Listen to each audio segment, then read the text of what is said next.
I want to welcome the CSAs present here, and also the governor of Kajiado County. This is a very peaceful county and constituency. Feel at home. So also I want to tell you that here we really recognize the youth. We recognize them as decision makers. In my constituency, we have, I believe, the youth should either be in school, in colleges, or working. We have no room for youth who are idle in town. That has been our target.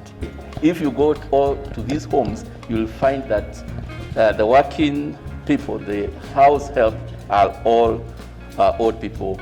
We don't have youth. So with those few remarks, let me invite the governor to extend the invitation to the county. Welcome. Thank you. I want to take this opportunity to welcome the national government team here led by the chief guest, Honorable KOBIA. We also recognize the presence of CS Mushero and CS TOBIKO. And on behalf of the people of Kajiado, I want to invite Kenyans to Kajiado County today, where we are privileged to host the build-up events that leads to the International Youth Day on the 12th of August. And so Kajiado County is once more privileged to be host to our country today, though virtually due to COVID-19. My government recognizes the central role youth play in the development of this country, and hence we have a fully fledged youth department, and we rolled a program called Skills for Life, where youth are given skills to be able to employ themselves and create opportunities. In recognition of the fact that formal employment is diminishing over time, and therefore youth need to change the direction from being employment seekers to employment creators. And when we began that program, we were lucky to have partners join us, including KCB with the Jajiri program. And now many youth leave a testimony of saying we are now able to employ ourselves and are no longer seeking employment, but are now creating employment. I want to challenge our youth that there are many opportunities provided by the new digital revolution, and they need to focus on that, opportunities in agribusiness and opportunities in other technical-based areas. Out of that Skills for Life program, we now have many people working as mechanics, working as builders, and many other areas where the youth were not involved before. And therefore this week and the recognition of the important role youth play is central to us setting a paradigm shift from the previous formal employment to a new world order of opportunity creation. So karibuni Kajiado, and feel at home. Thank you very much. Identifying youth who are leaders in their fields and they are transforming the way things are happening among the youth space.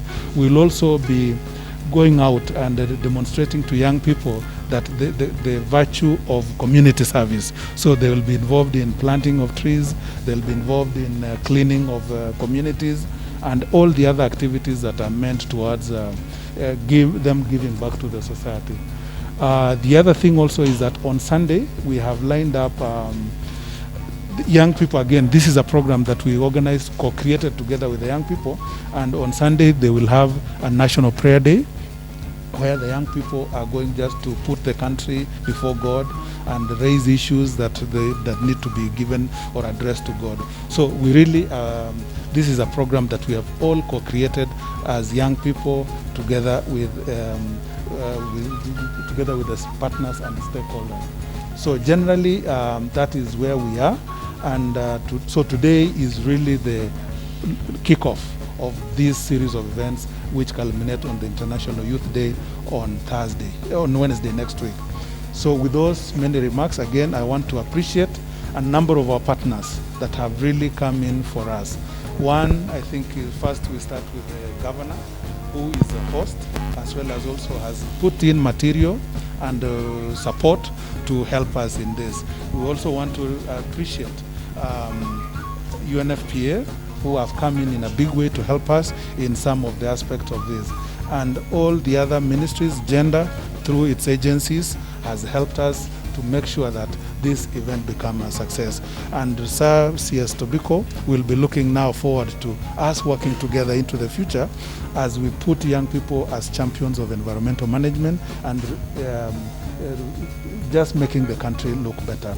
So I'm very happy that yesterday with the President and over 3,000 people and young people across the world and in all the 47 counties here in Kenya, we were able to launch the Generation Unlimited Kenya as part of the initial events for the International Youth Week for our young people. This is a time when we want to ensure that we recognize all the different contributions that our young people can continue to provide for us as a country, especially during this time of COVID-19. As a government, we are very clear that youth are the heart of everything that we do. Our President continues to make sure that that is the case, not only in the budgets that are provided, but also in the activities and in the work that we do. He himself has been selected as a youth champion by the United Nations, and so we are very pleased that as a country, we're one of the leaders in ensuring that the youth agenda is well taken care of. We have affirmative funds that are in place to support the young people's innovations, and within the Ministry of ICT Youth Affairs as well, we have different programs, including the Ajira Digital Program, so that we can ensure we are using technology to be able to move our country forward, to ensure that we take advantage of the new opportunities that technology provides and the huge dividend that we have from our youth that we can leverage. So today, we are one of the top countries in the world in providing digital skills out there. So through the Ajira Digital Program, for example, we have people that are helping artificial intelligence providers in the world. You know, the vehicles, they have autonomous vehicles. They're able to use our people, young people here, to train different systems across the world. And so as a country and as a government, we are ensuring we're putting in the training that is required for the digital services. We're ensuring we're putting in the infrastructure. For example, constituency innovation hubs, which have now come together with the youth development centers to ensure that we have facilities, computers, we have internet and trainers that will ensure that the young people have access to all these technologies. The government also, through the President, has ensured that we are not only working for youth, but we're working with youth. They're involved in all the activities that we have in ministries, in the policy decision taking. So we have in our different ministries, like they're called CASs or assistant ministers, that are involved in ensuring that the policies that we put in place really take into account the youth and the young people of the country, so that we can be able to develop the country as we go. So there are many different activities that we have set up for this week, as the PS has outlined. And these activities will include taking care of not only our health, but taking care of our livelihoods. This is the economy, looking at that from talent, ensuring that we have the right equipment that is available, so that you can be able to record, whether it is music, whether it is film. All these are things that we're putting in place, and ensuring that even in our environment, not only is Kazi Mtaani ensuring that we have a safe, clean environment, and with over 300,000 young people now already engaged, but we are also going to work on ensuring we're planting trees. CS TOBIKO has, the ambitious plan the President has put in of us planting over 1 billion trees. There is no way we're going to be able to do that without engaging our young people, so that we can be able to drive to the next level. So thank you very much for all of you for attending and for participating. And I'm looking forward to continuing to engage with you. And on the 12th, we will have the International Youth Day, where we will celebrate together. Environment is so important to our lives. there cannot be life without environment. And normally I'm asked, so what is environment? And I say the easier thing is to say what is not environment. Because environment is the air we breathe. I mean, you can see all of us now with these restrained breathing under the circumstances. The air we breathe is environment. The water we drink in our rivers is environment. The soil that we plant food is environment. The weather that we enjoy is environment. So environment is actually life. And for the youth have a greater stake in environment than all of us. We ourselves have destroyed the environment. And those who suffer most because of the destruction of environment are the youth. And that is why the youth have taken the mantle. That's why we have Greta Thunberg, 16-year-old, who has moved the world, created a youth movement on climate change. We need to see the Wangari Maathai of Kenya from the youth. We need champions of environment in Kenya.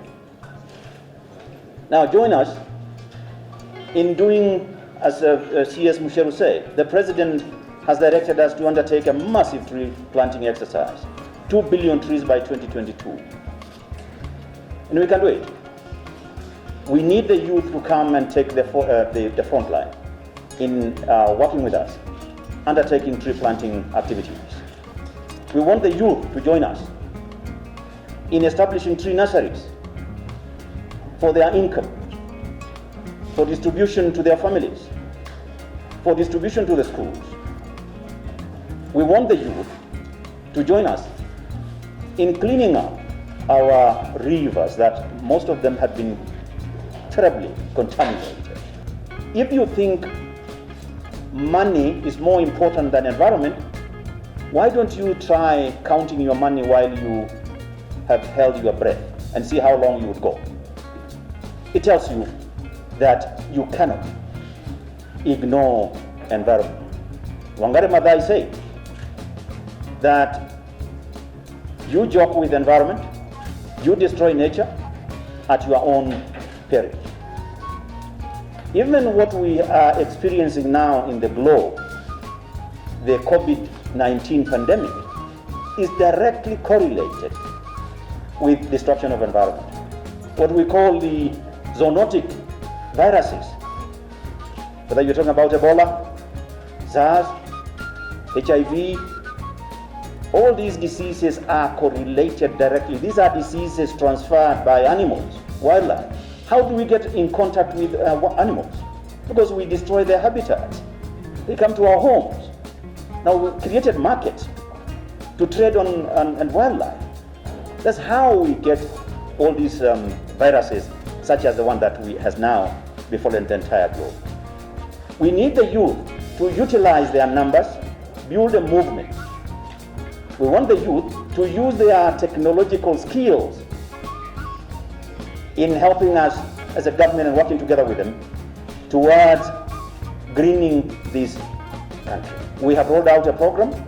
We shall be working with you in the next 1 week in ensuring that we have a massive tree planting activity across the country in every county, but also doing a cleanup of the rivers, starting with the Nairobi River and others, and build up a long-term sustainable partnership between the Ministry of Environment and Forestry and the youth movement. I thank you for that. My colleague was willing to come and be the chief guest for this event as we launch and as we continue to engage our youth.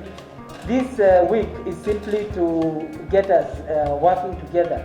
But even from last year and as we continue, we will continue to engage and work very closely with all the young people so that we can actually transform the country and make all the changes. So I have pride that my colleagues were able to come. The others may have wanted to come, but because of the COVID restrictions, we are not able to have everybody join us. But we know that we are all together in making this happen. So Professor Margaret KOBIA, thank you so much for this opportunity for coming and representing us. So the floor is now yours. Asante sana. I'm delighted at the opportunity to officiate the launch of the National Youth Week 2020. Today marks the beginning of a week-long activity that display the role of young people's creativity, talent, resilience, innovation, and energy in developing this nation. I thank the Cabinet Secretary of ICT, Innovation and Youth Affairs and his team for ensuring Kenya celebrates International Youth Week and reflects on the gains and opportunities for the youth. In addition, I commend the Governor of Kajiado and his team for being bold enough in accepting to host the event, especially during the context of COVID-19 pandemic. The decision to host this event in this context is inconsistent with the strength, resilience, and the courage we have come to associate with the people of this county. Ladies and gentlemen, this year's theme for International Youth Day is Youth Engagement for Global Action. It is a call to consider the positive effects that engagement or inclusion of the youth in all spheres of life, politically, economically, socially, and culturally, and to find a way of maximizing their full potential, not only locally, but also globally. Taking the current pandemic as an illustration, the role of the young people have been playing in helping our world navigate the crisis cannot be overemphasized. These opportunities include Affirmative Fund Action, Women Enterprise Fund, Youth Enterprise Fund, UESO, National Government Affirmative Fund, ARTFO, training opportunities, and AJIRA, and the Kenya Youth Employment Opportunities, among other initiatives. In addition, the network established have been instrumental in disseminating information on various topics such as drugs, early marriages, teenage pregnancies, female genital mutilation, gender-based violence, crime, and violence extremism. We now know most of the youth claim to have information gap that can be solved through the digital technology. Ladies and gentlemen, one of the major constraints for engagement as captured by the generation and limited report is the antagonistic approach or stance we sometimes adopt as youth. This activism approach alienates primary stakeholders, including government, which make advocacy platform less effective in the long term. A more collaborative approach can build better relationships with among other stakeholders and deliver better results. As I was preparing this keynote address, I realized I could share some of the very valuable lessons that I've learned to help the youth in my career. What I would like to share with the youth is, even as we struggle and as the environment changes, there are some principles we stand. For example, 1, define your own success and work for it. You must be able to find out what does success look like. And we run our own race because we are all diverse in many ways. I look forward to the rest of the week's activities, especially the launch of the Kenya Youth Development Policy 2019, the report also of the Generation Unlimited, and all other existing activities, including the exciting Top 35 Under 35.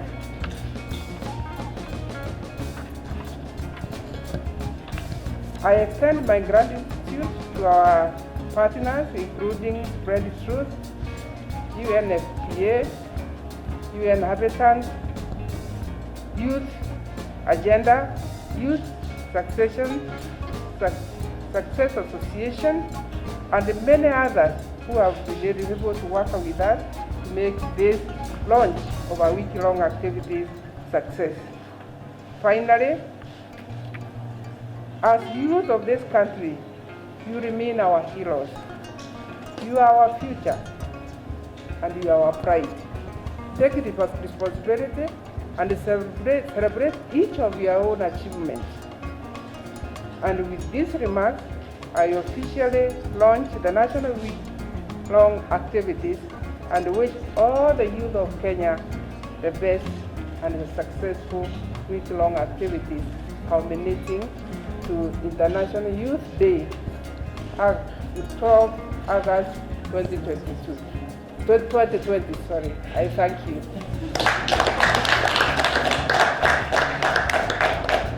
Yes, allow me just to address the concern of the youth. And mainly too, I was asked to talk about teenage pregnancy and gender-based violence. I think all of us sitting here as leaders, and even the president has addressed himself on that, the issue of gender-based violence. What we are seeing because of COVID-19 pandemic, we are seeing many girls who are not now going to school because schools are closed, universities are closed. The number of girls getting pregnant has increased.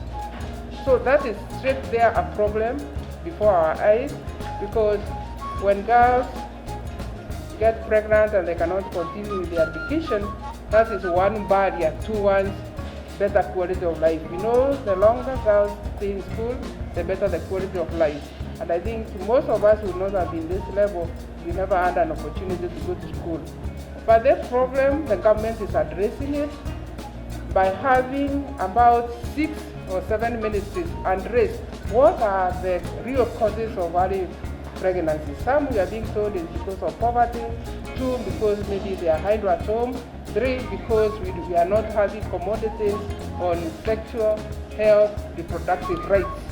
So there are many kind of causes, and because these causes are not like 1 or 2, we need that kind of agency, kind of consultation to make sure that girls do not drop out of school.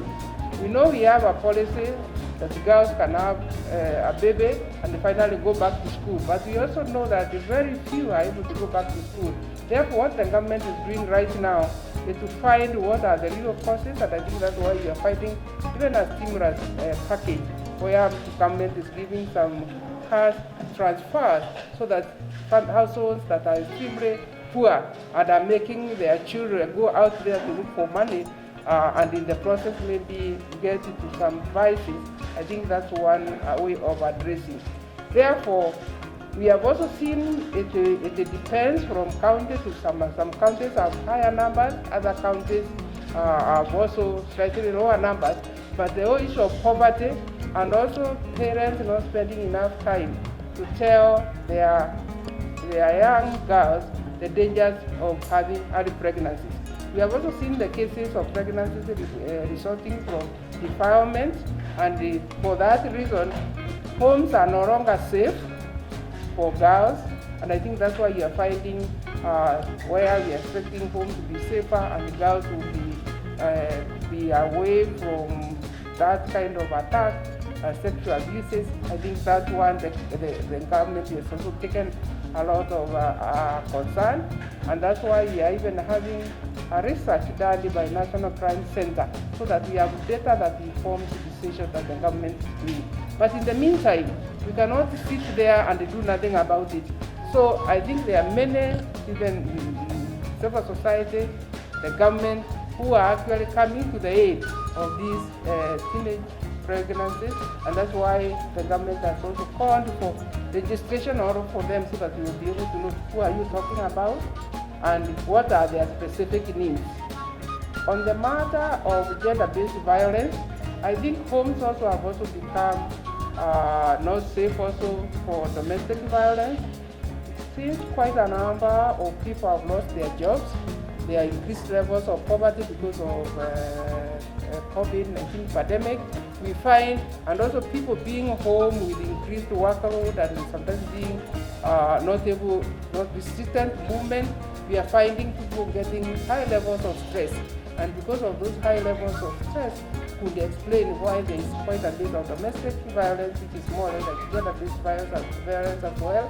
And the government has also addressed by forming an interagency to find how can we work with the religious groups, how can we work with communities, how can we work with families, because this an attack on gender-based violence speaks to the family. And if the families are destabilized, then you also have weak communities and we have weak nations. Therefore, even as the interagencies are working together, I also want to appreciate all those civil society, all those members of community Nyumbakumi who are already addressing how can they stop gender-based violence. The whole issue of prevention and then protecting and prosecuting those who have been found to have been perpetrators. I think the Ministry of Interior, the judiciary, something is done. It's not being going to be done, but it's already being done. Those who are found committing those offenses, they are already being taken to court. We may argue it's taking a little bit longer, but if it's a criminal offense, it must be punished as a criminal offense. So what I would be requesting you as youth, please raise up your voice that we prevent gender-based violence, we prevent female genital mutilation, we prevent teenage and early marriages, because all these are eroding the gains that would make this country go forward and have a better quality of life for the youth, for the every citizen of this country. I thank you very much.